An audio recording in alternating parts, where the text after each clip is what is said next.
Bueno, buen día para todos. Quiero en primer lugar agradecer a la Sociedad Venezolana de Oncología y la Sociedad Venezolana de Mastología por esta oportunidad con la cual me han honrado de poder conversar con el doctor Luis Betancur y hacer una breve semblanza de su trayectoria como profesional de la oncología, como docente, inclusive como deportista, como hombre de familia. Buen día, doctor Betancur. Buenos días, Jorge. Yo quisiera antes que comenzáramos expresarle mi agradecimiento a la Junta Directiva de la Sociedad Venezolana de Mastología y Oncología por el honor concedido de haberme designado presidente honorario de los congresos integrados de oncología y mastología que van a celebrarse del 18 al 20 de marzo. Es un honor que en verdad orgullosamente comparto con mi familia, con mis compañeros de trabajo y con mis amigos de la vida. Igualmente, aprovecho la oportunidad para invitar a los colegas a participar en nuestro congreso virtual, el cual tiene un interesante programa científico con temas de actualidad desarrollado por conocidos expertos y que no tengo la menor duda de que van a ser de gran utilidad para ustedes. Agradezco igualmente a tu persona, Jorge, por esta entrevista. No, para mí es un grato placer, una grata tarea. Y como usted, y a ponerse al día y a inscribirse, a colaborar con estas dos sociedades, Bueno, con la Sociedad Venezolana de Oncología y de Mastología, que han hecho un gran esfuerzo para montar este congreso integrado en uno de los momentos más difíciles del planeta, pero bueno, hay que ir avanzando y empujando ese carro hacia adelante. Así totalmente de que acuerdo. bueno, doctor, esta historia que queremos que la gente conozca comienza en 1946 entre Caripito y Caracas, hecho en septiembre de 1946. ¿Qué nos puede comentar sobre esos primeros años de infancia, la escuela, los amigos, la pasión por el deporte? Bueno, voy a develar un aspecto muy importante de mi vida, que yo soy tradicionalmente, me han conocido en la carrera médica y en mi mundo social, mi nombre es Caripito. Mucha gente más me conoce por Caripito que por Luis Betancur. Y eso tiene su razón porque yo venía de Caripito y cuando llegué a Caracas yo todo decía, bueno, en Caripito pasa esto y esto y el otro. Pero yo no nací en Caripito, yo nací en Caracas en el año 46, pero a los 2, 3 semanas me trasladaron a Caripito, mi grupo familiar se trasladó a Caripito y bueno, y ahí desarrollé y viví toda mi infancia y la parte de mi adolescencia.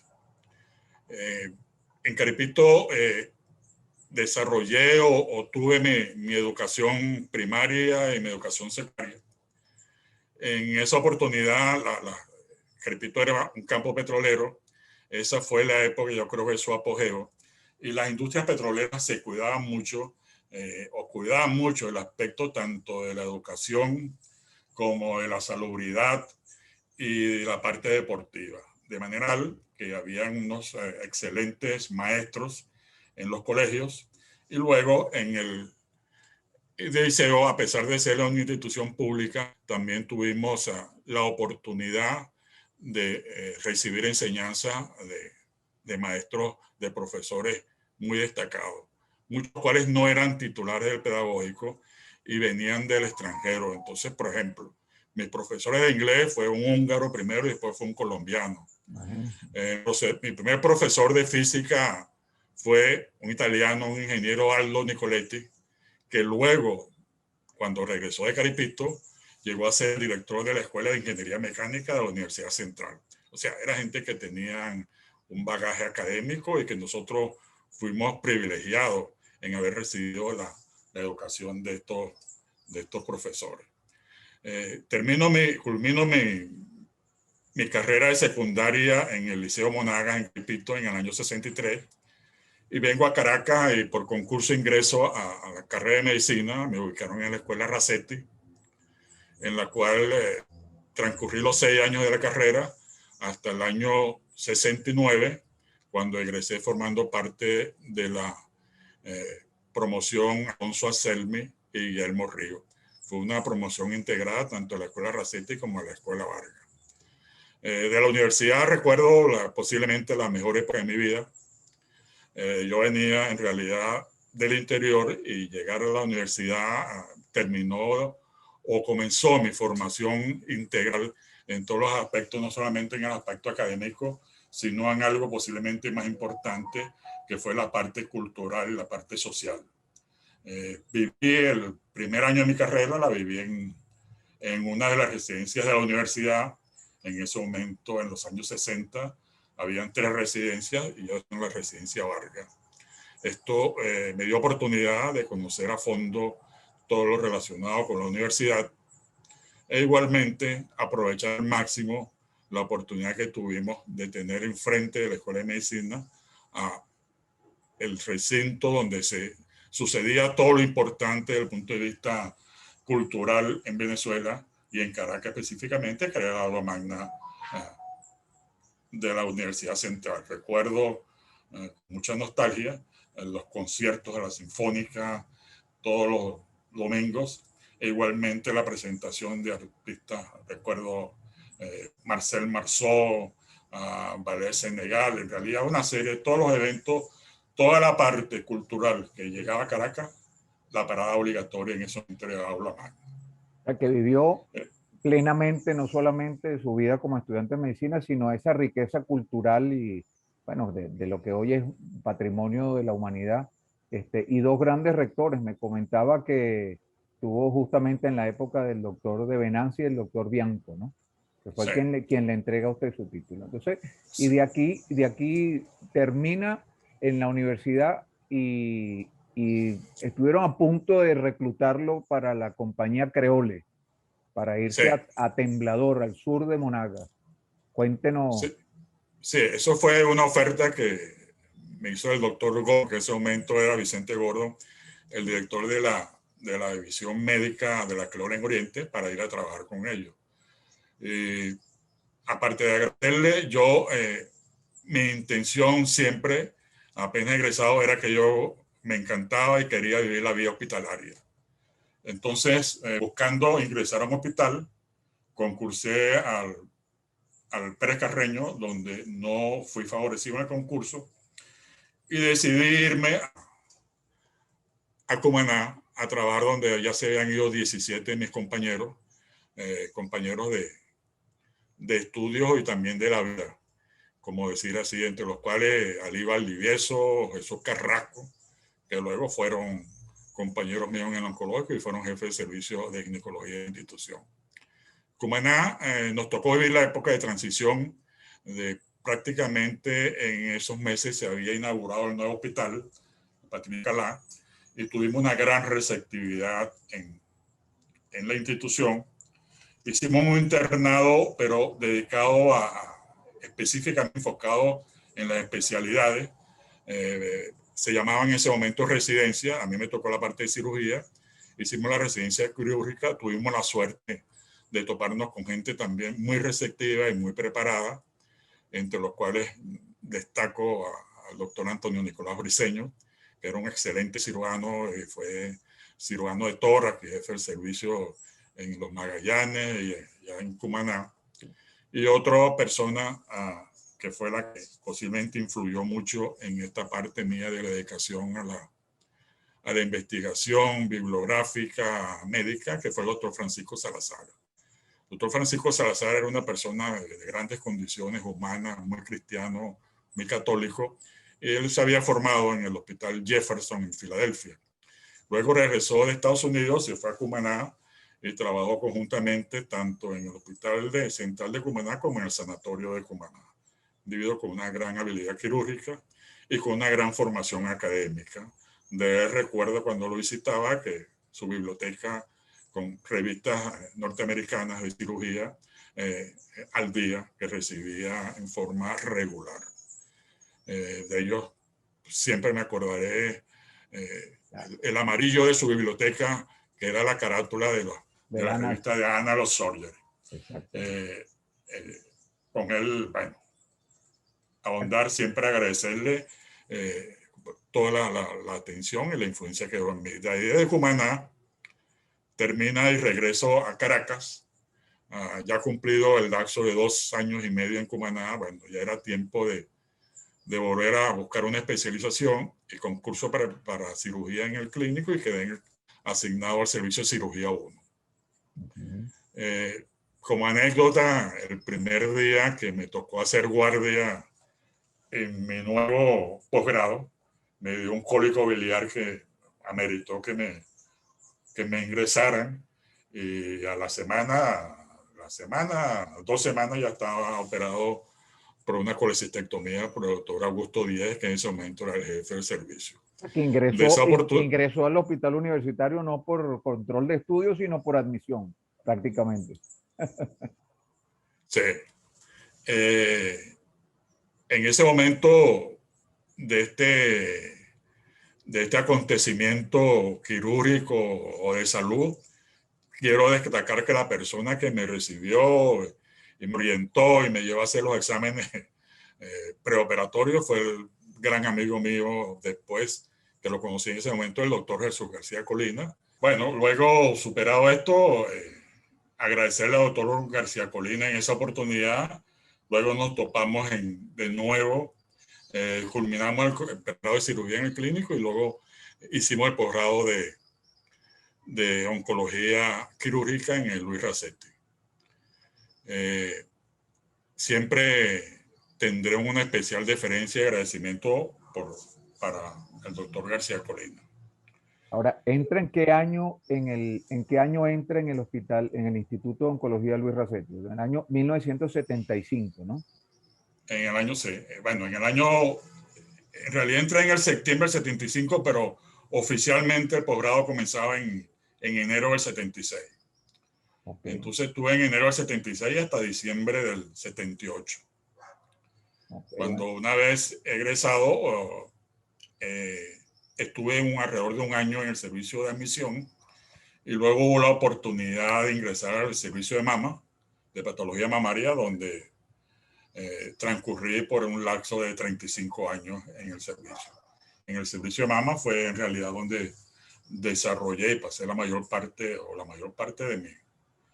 de mi actividad hospitalaria en el oncológico Luis Racetti.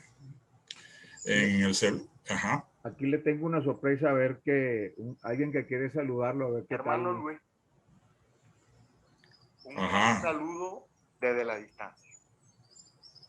Acordándome acá de los momentos compartidos juntos dentro y fuera de la medicina, ya como estudiantes de la facultad, como bachilleres y luego como adjuntos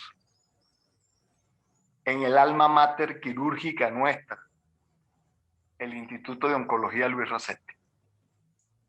Felicitarte por la mención súper justificada, súper merecida de presidente honorario de este congreso integrado que se celebra este año. Nadie mejor que usted es merecedor de tan distinción. Representa usted la mastología venezolana.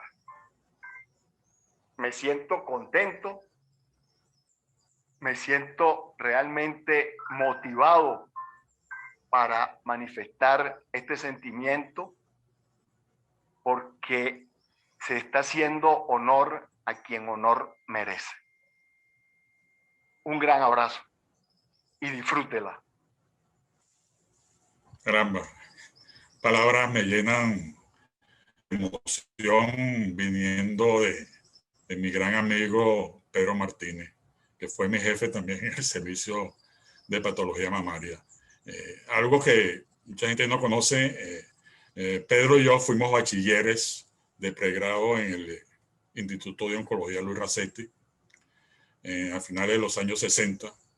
Fue nuestro primer contacto con la institución y de ahí prácticamente quedamos prendados a la institución y nuestros tanto el de él como el mío, nuestras intenciones, nuestro deseo era que en algún momento debíamos retornar al oncológico Luis Racetti. Deseos y aspiraciones que felizmente pudimos cumplir y regresar a ser el programa de oncología y luego dedicarle prácticamente nuestra vida a la institución. Porque si yo he sido longevo o he tenido tanto tiempo, Pedro creo que tuvo mayor tiempo que yo también en la institución. Pedro es mi compañero, como él lo dice, en actividades académicas y en actividades también fuera del hospital. Mi gran amigo, mi compañero y mi jefe, al cual yo le debo también le profundo un gran aprecio. Ahora, todos sabemos, doctor Betancourt, de la importancia para usted, no solamente en su formación como profesional, como excelente profesional de la oncología quirúrgica, sino en la parte personal. Usted me hablaba de mucha gente, el doctor Josías de Lima Camejo, su otro amigo, el doctor Álvarez Mangle, mucha gente que ya no, muchos no están ahora con nosotros, pero muchos siguen en el hospital, otros se han ido a otras partes pues, a hacer buena medicina, como todos sabemos. Ese momento, para este año usted cumple ya 45 años de docencia, ¿no? Y usted es un hombre joven, o sea, comenzó a una edad bastante temprana y todavía, como decimos en buen venezolano, es que queda rosca, ¿no? Pero hay un punto que era donde lo quería llevar justamente el año 1900, principios de 1980, 1982. La fundación de la Sociedad Venezolana de Mastología. Usted me comentó en estos días que fue precedida de algunos eventos previos pues, que llevaron justamente al regresar de un viaje a la conformación de esta gran idea pues, que hoy celebramos pues prácticamente el año que viene los 40 años de la Sociedad Venezolana de Mastología. ¿Qué nos puede comentar sobre ese momento en que se decide y usted es uno de los fundadores? Vuelve a coincidir con el doctor Jesús García Colina nuevamente y otros más de la mastología. En el servicio se venían realizando, como tú sabes, actividades de patología mamaria. Toda la actividad de patología mamaria estaba centrada en el antiguo servicio de vías digestivas y misceláneas, que había sido fundado en el año 47 y que había sido comandado por el doctor Víctor Brito Alfonso y el doctor Ramón Rojas Guardia. En la medida en que aumenta la incidencia o empieza a diagnosticarse con más frecuencia el cáncer de mama y empieza a ocupar una gran parte de la consulta, se decide reestructurar el servicio de patología mamaria, se decide reestructurar el servicio de vías digestivas y misceláneas y se crean el servicio D y el servicio C en el instituto. El primer jefe fue el doctor Brito por breve tiempo y luego se encargó el doctor Antonio Ravelo Celi. De manera tal que en el hospital se venía ya así trabajando en forma intensiva en patología mamaria, pero nosotros carecíamos en realidad de una sociedad científica que comandara o que representara académicamente toda esta actividad que se hacía en los dos oncológicos, tanto en el Padre Machado como en el Instituto de Oncología Luis Racetti. Pero en dos palabras, la cirugía mamaria de cáncer en el país se hacía básicamente en esas dos instituciones. En el año 81 vamos un grupo de médicos a Barcelona, España, con motivo de celebrarse el segundo Congreso Mundial de Mama, o llamado en realidad, para ajustarse a la verdad, Congreso Internacional de Senología. En esa oportunidad, una vez ya en la fase final del Congreso, hay la sesión para escoger la nueva sede. Y concurren a esa reunión los doctores Gerardo Hernández Muñoz y el doctor José Antonio Ravelo Celi. Y culmina la reunión cuando nosotros llegan, el doctor Gerardo Hernández y el doctor Ravelo, nos comunican al resto de la delegación que había ido venezolano que el próximo Congreso Internacional de Senología, el próximo mundial, iba a celebrarse en Venezuela en 2 años, en el año 83. Esto a todos nos llevó por sorpresa, porque primero era el tercer, estaba comenzando, y un evento de esa magnitud no habíamos tenido la oportunidad de desarrollarlo en Caracas, amén de que no existía una sociedad venezolana de mastología. Esto fue una jugada de repente, como todo, y refleja el carácter, como era Gerardo Hernández, que era un hombre que tomaba unas decisiones a veces que parecían, pero siempre con un norte de avance y de decisión, y le tocó, fue responsabilidad de Gerardo, y agradecerle y reconocerle que pidió la sede para Venezuela. Llegamos a Venezuela y inmediatamente nos abocamos a reunirnos para crear la Sociedad Venezolana de Oncología.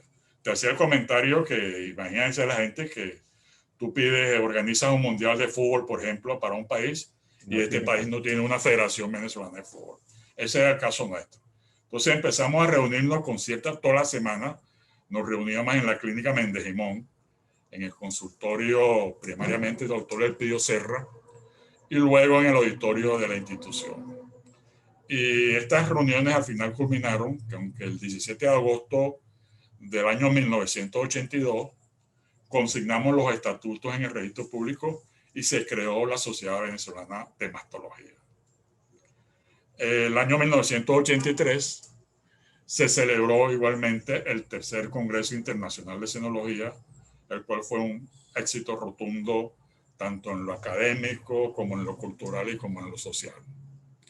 Representó el primer Congreso Mundial que se hacía fuera de Europa. 5 años después volvió este Congreso a realizarse en algún país de América, y fue en la Argentina en 1988. Pero esa es la historia, una historia que, bueno, que mucha gente no conoce, pero que es bien interesante, y que si bien nació como apuradita, fue un parto apresurado, al final, bueno, los frutos que rindió son innegables. Bueno, fíjese que entonces, y ese congreso se celebró en la ciudad de Caracas, el primer congreso, En La Guaira, en el Sheraton, allá en Caraballeda. Perfecto. en Caraballeda. Y también tuvo la característica, este congreso, de que reunimos entre los invitados, no solamente a los europeos, sino que pudimos también contar con el apoyo y la participación de las dos escuelas más importantes de mastología que había en América Latina en ese momento, que era la escuela argentina del doctor Uriburu y la escuela brasileña comandada por el doctor Aristodemo Pinotti. E igualmente, la guinda fue traer una serie de prestigiosos médicos norteamericanos que se incorporaron al Congreso, y que era primera vez que sucedía en estas actividades de la Sociedad Internacional de Cenología. Ese doctor, aquí le tengo algo que quería, un mensaje de alguien también que quiere saludarlo. Justamente, como le comentaba, este año usted cumple 45 años de docencia, y quiero que escuche este mensaje, pues que es un mensaje de uno de sus alumnos. Querido Luis, te saluda Giovanni desde España. Es un gran placer poder mandarte este mensaje. Aún recuerdo la primera vez que nos conocimos allá hace más de 20 años en la consulta de pesquisa de mama. Con toda tu humildad y tu sabiduría comenzaste a enseñarnos a todos lo poquito que sabemos. Para nosotros es un gran honor que seas el presidente del Congreso, y todos los que hacemos mama siempre queremos tu aprobación ante lo que hacemos. Eres un gran maestro, continúa así, y un gran saludo desde la madre patria. Se te aprecia muchísimo. Felicitaciones. Gracias, Giovanni. Hace sonrojar con estas, Bueno, felicitaciones y estos mensajes. Uno de las grandes camadas que ha tenido usted en el hospital, pues de sus alumnos. Quizás, como siempre lo comentaba, pues que una de las cosas que más lo caracteriza, pues, no solamente su alta excelencia desde el punto de vista quirúrgico como especialista, sino esa gran disciplina de estudiar, pues que nos fue inculcando la generosidad de compartir, un hombre que comparte abiertamente cualquier artículo que haya, sobre todo en los momentos en que era muy duro. Hoy en día es como más fácil compartirlo, pero también usted presenta una clara afición y pasión por las cifras. Pero siempre hemos comentado, y es algo que siempre lo hemos conversado, el tema de una evidencia aplicada, no una evidencia desde un punto de vista cartesiana, sino el manejo de la evidencia de la mano, como usted bien dice, de el juicio clínico y de la preferencia o de las necesidades del paciente, ¿no? ¿Qué lo hizo? Pues, quizás nos remontamos al doctor Francisco Salazar allá en Cumaná, enseñándole muy probablemente a cómo analizar un estudio clínico. ¿De dónde Sí, surge esa pasión por las cifras? Me imagino que usted fue un excelente estudiante en matemáticas. bueno, no me fue mal en bachillerato en matemáticas. Esta afición, bueno, en parte de Francisco Salazar y previamente, a mí me tocó cuando estuve en el pregrado, ser la pasantía de cirugía, fue por cirugía 3. Ahí el doctor Hermógenes Rivero era el jefe en ese momento. Y me recuerdo siempre en las revistas del servicio la figura de Armando Márquez Reverón. La figura de Armando Márquez Reverón destacaba, aparte de todo lo que sabemos del maestro Márquez Reverón, de parte de toda su formación académica, era cómo manejaba esto precisamente de las cifras de la estadística. Y eso hacía una diferencia total entre las intervenciones de los demás juntos. Cuando el doctor Márquez hablaba, con su media voz que tenía, esto así, asado, y empezaba a citar algo que eran los porcentajes. Los porcentajes tanto de factibilidad o de resultados, las sobrevidas, y todo eso a mí en realidad siempre me impactó, me gustó y dije, bueno, este es un camino que hay que desarrollarlo. Uno no puede hablar y sentarse ante un auditorio o ante un grupo ¿cómo es? A comunicar sin tener un sustrato estadístico que sustente lo que uno está diciendo y que le dé veracidad a la parte esta. En parte de eso sí, creo que fue una gran influencia del doctor Márquez Reverón y del doctor Salazar el que a mí me guste hablar a veces de trabajo y presentar cifras. Ahora, esas cifras lo conectan con algo, con otra de sus pasiones, doctor, con el deporte. Lo he visto discutir con la misma vehemencia el palmarés de cualquier jugador nuestro, porque es un gran aficionado al béisbol, como cualquiera de los últimos estudios sobre mama o sobre prevención, etcétera.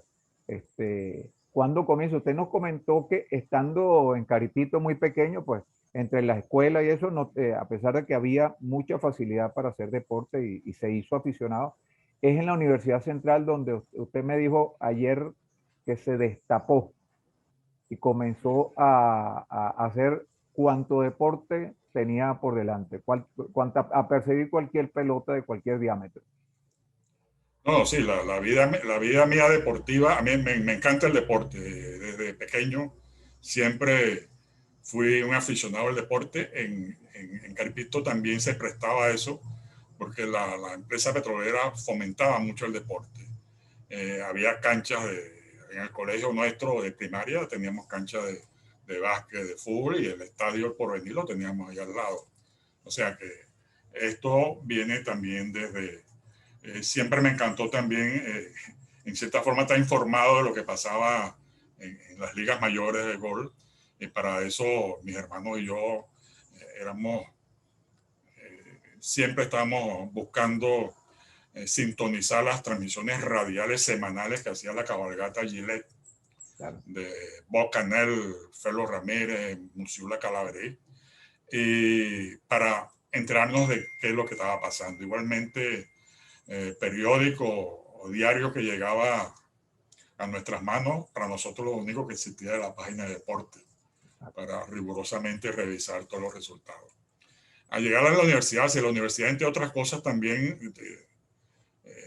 con toda su concepción de formación integral del individuo, nos dio oportunidad de desarrollar nuestra actividad deportiva. Y sí, yo participé, bueno, de varias selecciones de la facultad, y en el año en que yo iba siempre formaba parte de los equipos.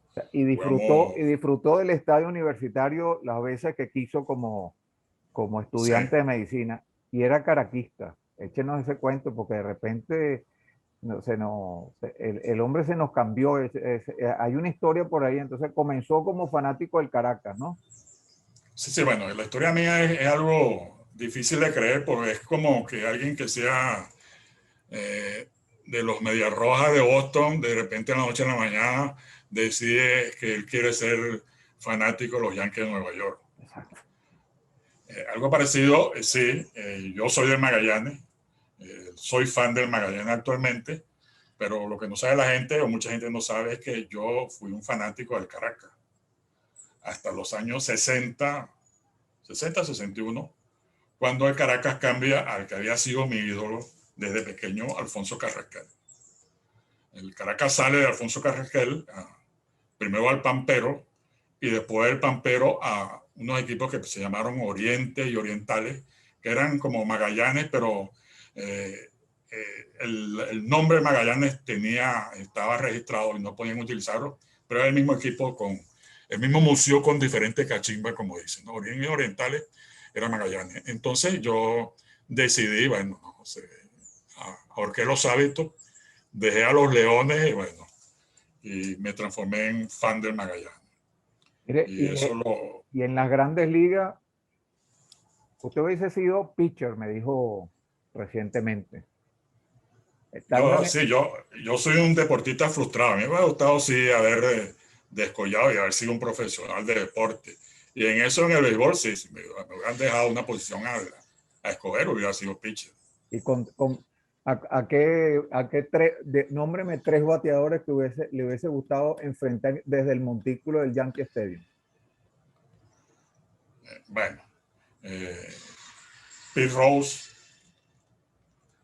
Han Aaron, y bueno, Baby Ruth no, porque es del mismo equipo, está en el Yankee Stadium, pero sí, son nombres que para mí también representan mucho en el béisbol. Y, bueno, y la idea también de cualquier deportista es siempre rivalizar y competir con el mejor que tenga enfrente. Y en ese mismo orden de idea, ¿con quién hubiese o con qué selección hubiese vestido la Vinotinto? ¿Con la selección para Copa Davis en la Serie del Caribe, o en los Juegos Olímpicos de Múnich en la selección de voleibol? ¿Dónde le hubiese gustado mayor? No, indiferentemente para que hubiera calificado o hubiera obtenido Pero sí, si me hubieran dado a escoger algo, hubiera sido... Bueno, representar a Venezuela es un orgullo y un honor en cualquier deporte. Así que eso no iba a ser un punto de controversia a la hora de escoger qué. Y ese doctor, como apasionado del deporte, también le hemos visto uno de sus grandes, digamos, virtudes y cualidades, que nosotros, los que hemos estado tan cerca de usted durante todos estos años, hemos valorado muchísimo, es ese lado como hombre de familia, ¿no?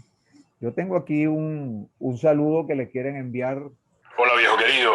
Pues bueno, quiero empezar por dar las gracias al doctor Sánchez de la Sociedad Venezolana de Mastología por este homenaje que te hacen hoy, que yo creo que es un claro testimonio, primero merecidísimo, y segundo un claro testimonio de lo que siempre ha sido para nosotros, tus hijos y tu familia, igual que para tus colegas y para tus alumnos.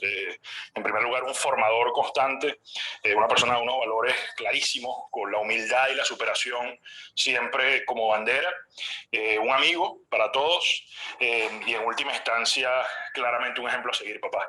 Entonces, bueno, tanto yo, pues como tus nietos, como tu nuera, como toda la familia, te mandamos un gran abrazo, te queremos muchísimo y estamos brutalmente orgullosos de ti, de todo lo que has hecho, todo lo que te queda por dar, y de esa pues figura y esa huella que has dejado en todos los que en tu vida has tocado. Te queremos mucho, viejo. Bueno, Ese es Alejandrito. este es Alejandro, doctor. ¿Qué me Es muy cuenta? especializado en sus opiniones. Así, bueno, está funcionando la oficina de relaciones públicas. ¿Qué me cuenta de la familia, doctor? Usted es un hombre apasionado de su familia. Nos consta. Nos conta, así Sí, como sí. es amigo de sus amigos, como se dice que tradicionalmente, usted es un hombre apasionado por su familia. ¿Cuántos nietos tiene ya? 4 nietos. 4 nietos. El último, ¿cuál fue en diciembre, ¿no? Recientemente, hijo de Alejandro, el que acaba de hablar ahorita. 4 nietos. Mire, ¿y qué tal le va en esa nueva misión que tenemos los padres que ya tenemos el nido vacío? Pues que nos toca no solamente perseguir nuestros sueños, sino acompañar a perseguir los sueños de nuestros muchachos, ¿no? Por ahí hay un mensaje de Luis también, de Luis el médico, que está desde Sí. Madrid.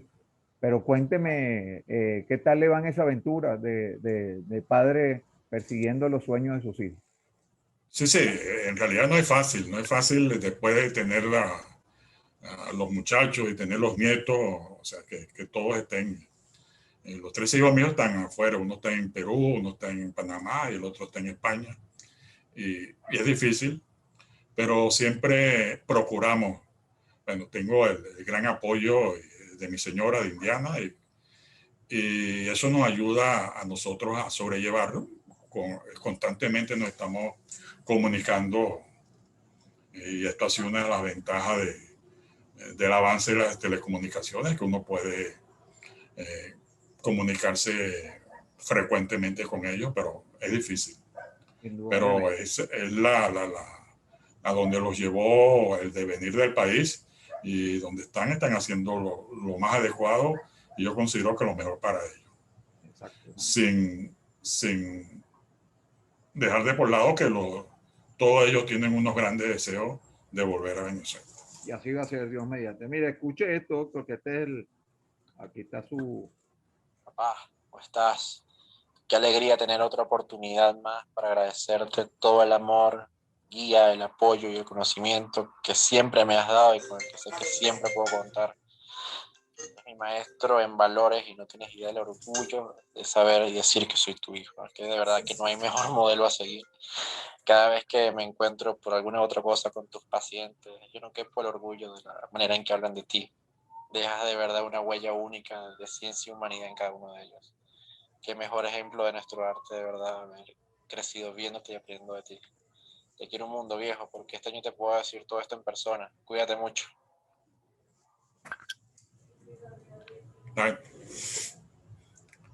Todo emocionante los mensajes de los muchachos, pero esa es la vida que tenemos actualmente. Exacto. Está Alejandro, perdón, Luis está ahorita en Madrid, me dijo, que está haciendo, Sí. está haciendo su residencia en medicina Intensiva. Medicina intensiva. Ajá, Bueno, está, intensivo. tiene bastante trabajo. Bueno, mire, doctor, y así como la familia, la música. Él me hablaba en estos días que una de las cosas que lo marcó cuando llegó a Caracas fue la salsa. O sea, todos conocemos a Luis Betancourt como un gran melómano, como un gran conocedor de la música popular, de la música tradicional venezolana, pero le gusta la salsa.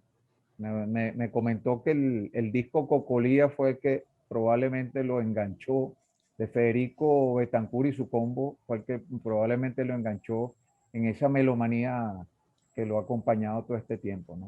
Usted es un hombre que opera con música o es de los que está condenado, como a veces me pasa a mí, a escuchar la música que ponen los anestesiólogos. Me pasa lo mismo que a ti. No llevo música a pabellón, pero afortunadamente el grupo de anestesiólogos con que trabajamos tienen buen gusto musical, así que no hay ninguna Bueno, eso es muy bueno, pero tortura. a veces se refleja en los honorarios, doctor. Hay que tener cuidado. Bueno. Sí, sí. Mire, bueno, También doctor, ya para finalizar, fíjese, doctor, preguntarle esto a un lector como usted, yo sé que es muy difícil. En estos días me comentó sobre un libro de Einstein, de Einstein. ¿Qué libro lo ha marcado? ¿Qué libro ha sido para usted el elemento que, digamos, ese antes y después que todos tenemos después de leer un libro, o que a veces uno dice, oye, esto se me hubiese ocurrido escribirlo a mí, probablemente. Bueno, probablemente no en el sentido que tú lo dices, porque yo en mi juventud leí mucha novela histórica. Entonces, tratar de cambiar la historia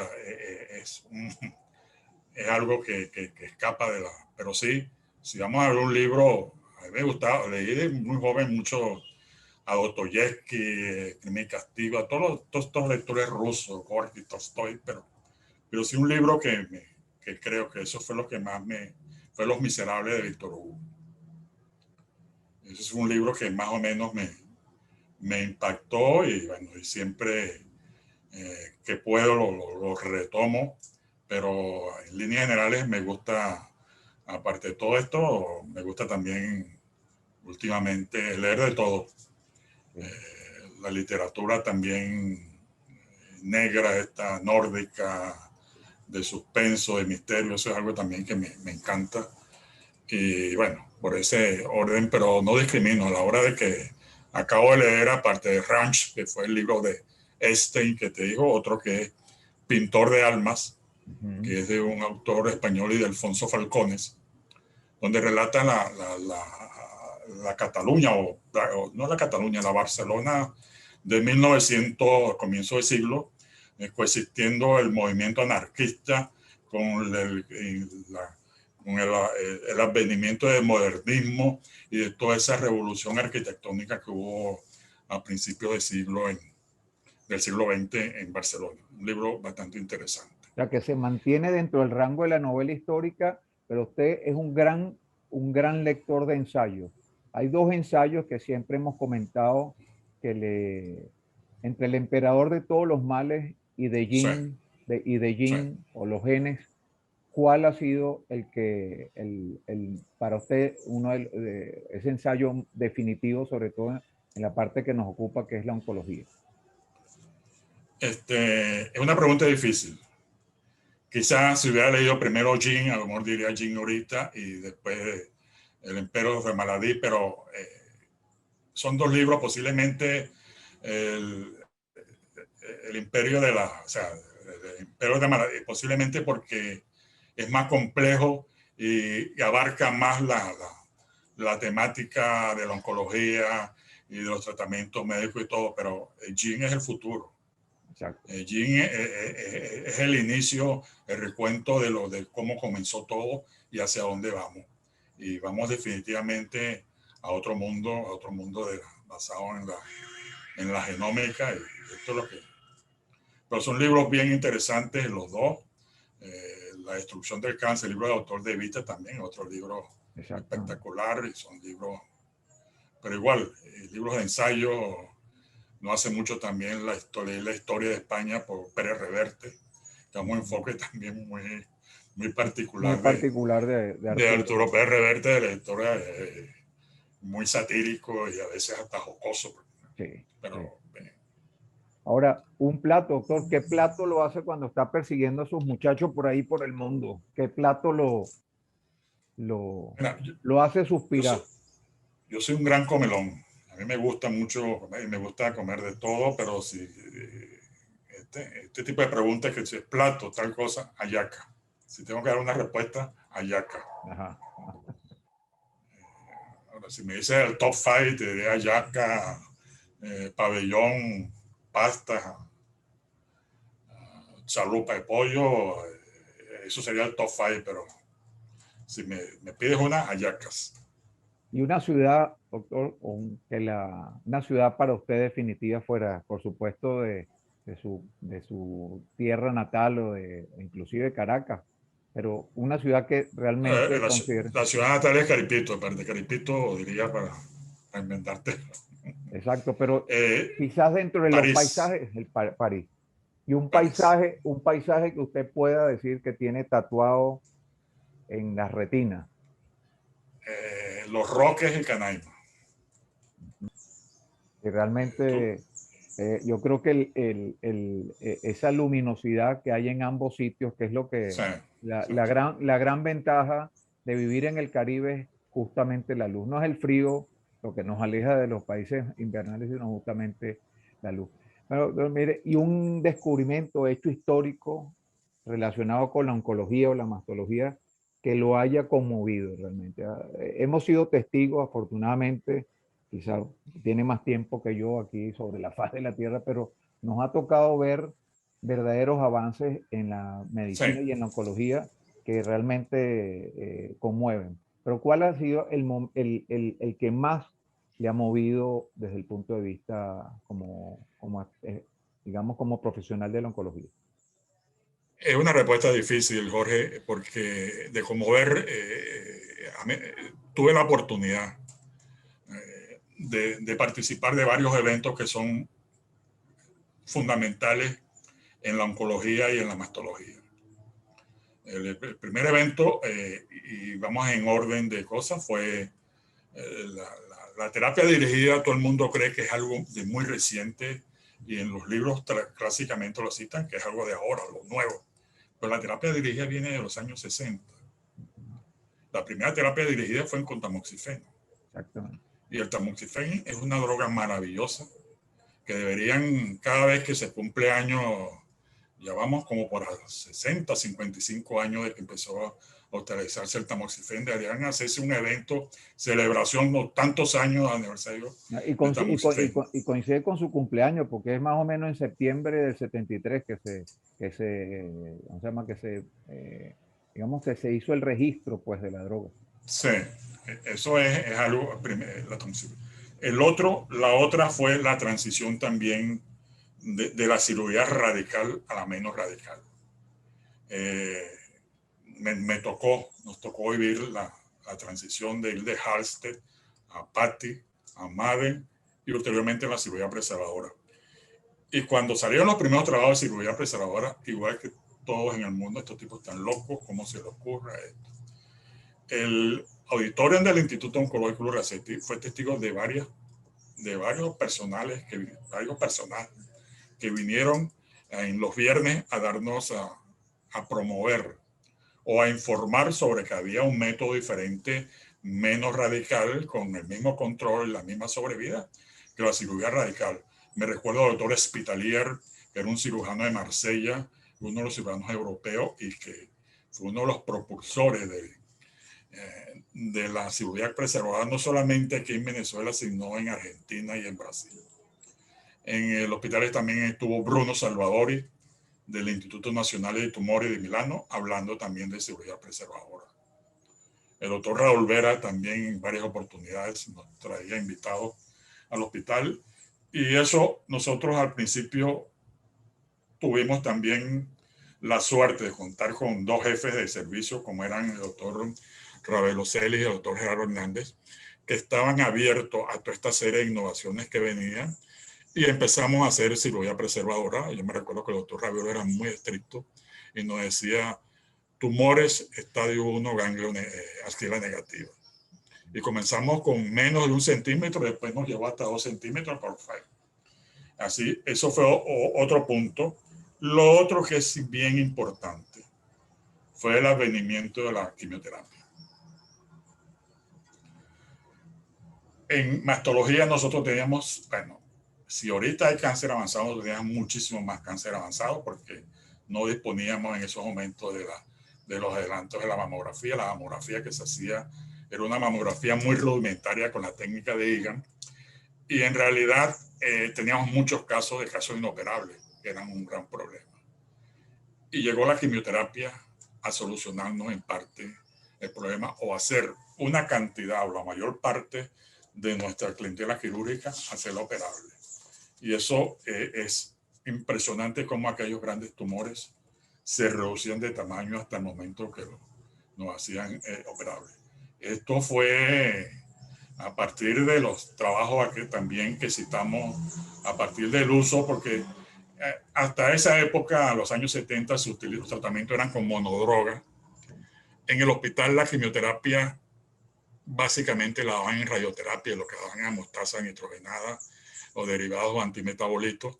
Y es luego del trabajo de Frey, de Freires, de De Vita, que empiezan a utilizar la poliquimioterapia, la combinación de drogas, y la empiezan a ensayar después de tumores líquidos, en tumores sólidos, y bien que hay respuesta, que esto se difundió y a nosotros nos llegó a finales de los años 70, empezaron a darse quimioterapia en el hospital con unos resultados especteculares. El relato, y luego, el relato, lo que usted nos comentaba inclusive en el libro de Evita, la lucha contra el cáncer, el relato de Evita es realmente impresionante, ¿no? Los primeros avances o los primeros estudios y los primeros experimentos en poliquimioterapia fue realmente muy doloroso, no solamente en adultos, sino en niños, ¿no? Se probó también con Dana-Farber en leucemia en Boston.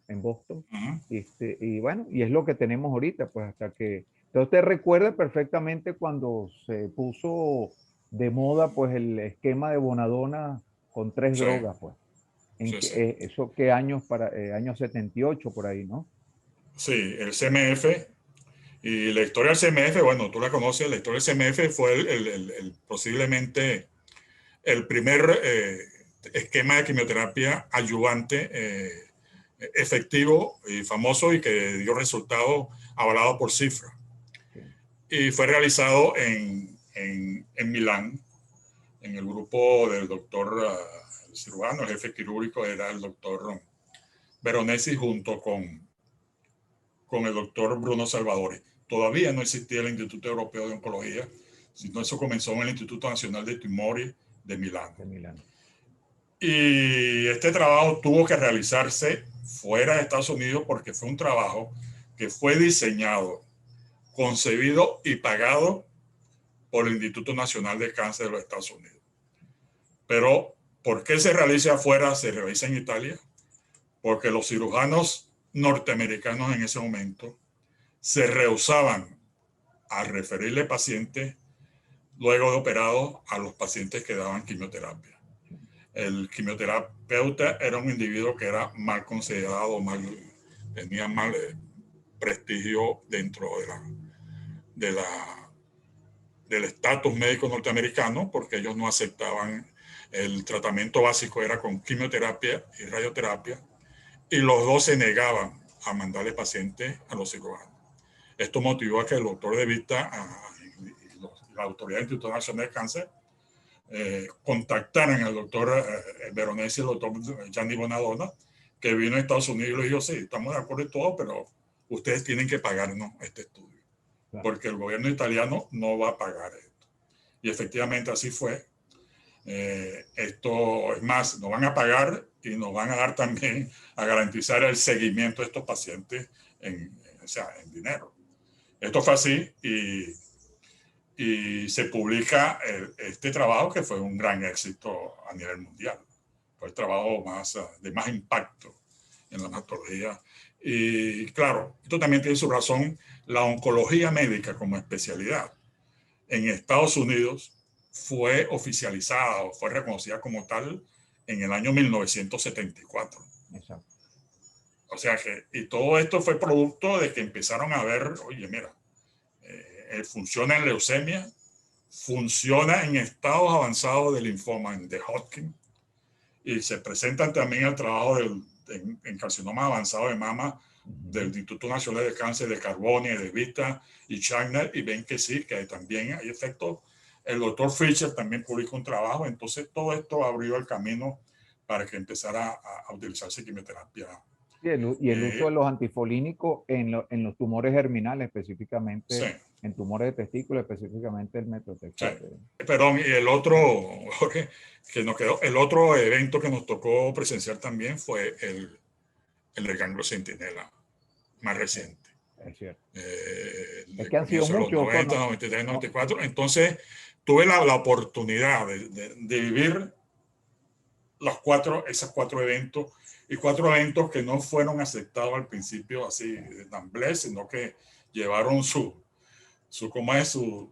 maduración y nosotros empezamos también a hacer Ganglio Centinela, pero nosotros validamos el método en el instituto y hay un trabajo publicado que no creo que el premio nacional, no sé si Víctor Brito en el año 2002, que fue con la casuística y la validación de nosotros en el hospital de Ganglio Centinela. Y luego, bueno, empezamos a hacerlo y en el hospital. Lamentablemente hicimos de todo lo que, y lamentablemente ahorita con esta crisis vemos que todos esos adelantos y todas esas innovaciones que nosotros hacíamos en ese momento, ahorita de repente hay algunas que no podemos hacerlo. Bueno, y Por también ejemplo, nos tocó mucho, y el Trastuzumab 1996 también, que fue un momento también cumbre en cuanto a la mastología. Bueno, como le comenté, doctor, para mí ha sido un gran placer y quiero, hemos pasado una excelente conversación como siempre, y espero que esta conversación pues sea el agrado de todos quienes nos están escuchando, quien está de los asistentes en el Congreso, y quisiera que nos diera pues un mensaje para, no solamente para los asistentes a este próximo Congreso, que como usted comentó, promete muchísimo con un programa realmente excelente y una organización muy avanzada. Entonces, que queremos escuchar ese mensaje final para todos quienes nos escuchan y nos ven a través de la pantalla.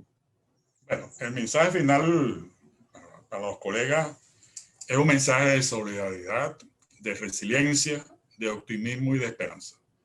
Nosotros estamos viviendo una época totalmente diferente, una nueva normalidad, pero tenemos que dejar de añorar el pasado y debemos abocarnos a pensar cómo armar esta especie de rompecabezas que va a ser el futuro de nuestra práctica médica. Para ello vamos a necesitar la unión, esfuerzo y compromiso de los médicos, de las sociedades científicas, de las universidades, de los cursos de posgrado, de las instituciones públicas y privadas. Afortunadamente nosotros tenemos lo principal, que es el recurso humano. Y este recurso humano lo tenemos aquí en Venezuela y fuera del país, y lo mejor es que todos están dispuestos a colaborar para tal fin. Este es el mensaje que yo creo que es de optimismo y de esperanza para todos. Espero verlos participando en el Congreso y de nuevo le agradezco a las juntas directivas de las respectivas sociedades y a tu persona, Jorge, por esta oportunidad de dirigirme a los colegas médicos. A usted, doctor, muchísimas gracias. Bueno, yo también agradecer a la doctora María Teresa Cutiño y todo su equipo directivo de la Sociedad Venezolana de Oncología, al doctor Jorge Pérez en la Sociedad Venezolana de Mastología y todo su equipo, al gran equipo organizador, y bueno, este mensaje final de apoyar al Congreso, ponernos al día, que es importante, doctor, tenemos que irnos a poner al día para apoyar a nuestra sociedad, y nos vemos pronto en el Congreso. Gracias a todos por acompañarnos y que tenga una excelente jornada, sin duda, en este tercer Congreso Venezolano Integrado de Oncología. Que pase una feliz tarde, doctor. Hasta luego.